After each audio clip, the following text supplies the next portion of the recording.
So what was I thinking? What was I thinking when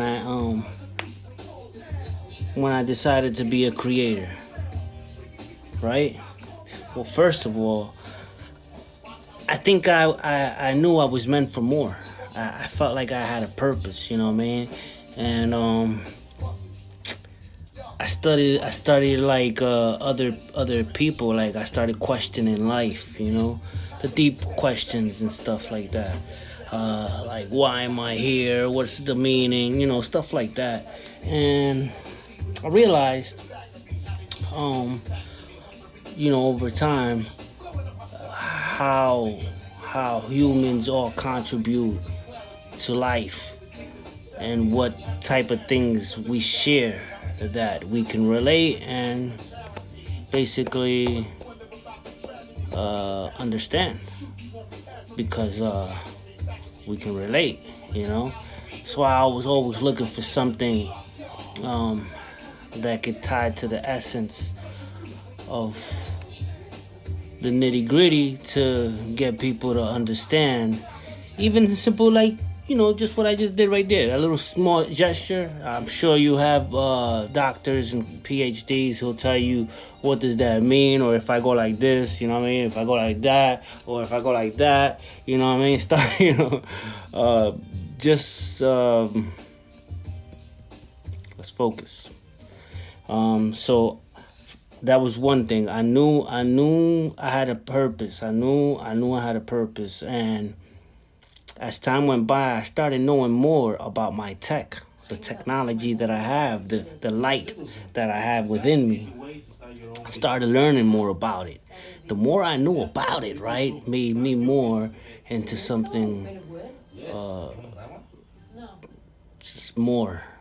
And I discovered things, like how to become a creator. Um, while I was in prison, this also helped. You got to go through a lot of bad stuff, traumatizing stuff. Don't wish this on anybody. My worst enemy. Hopefully, none of you have to go through this because these things are not supposed to be experienced. Um, but nonetheless, people are going to experience. Let me put this on pause.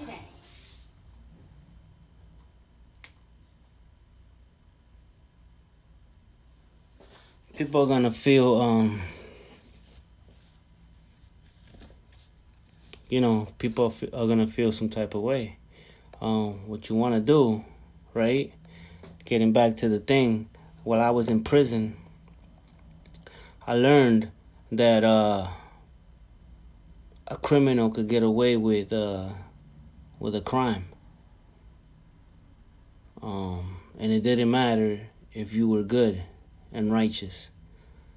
So when I learned that, right, because something happened where I had to like all right. I'm gonna tell you how it happened originally. I knocked somebody out. I got he threatened me. I'm putting it long story short. It was one of those like it looked like one of those KKK people, but we were sharing the same cell room. And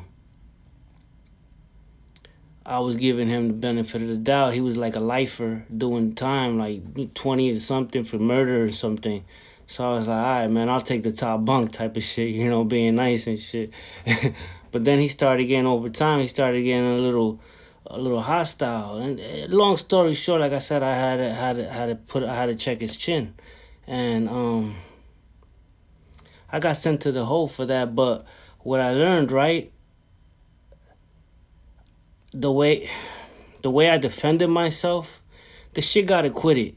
You know what I mean? Because they try to make it seem like it was intentional, according to his words. But then I fought back. Like I ended up winning. But what I learned, right? Like it didn't matter. What I'm trying to say is that it didn't matter that if you were a criminal, you could get away with a crime as long as you know how to defend yourself.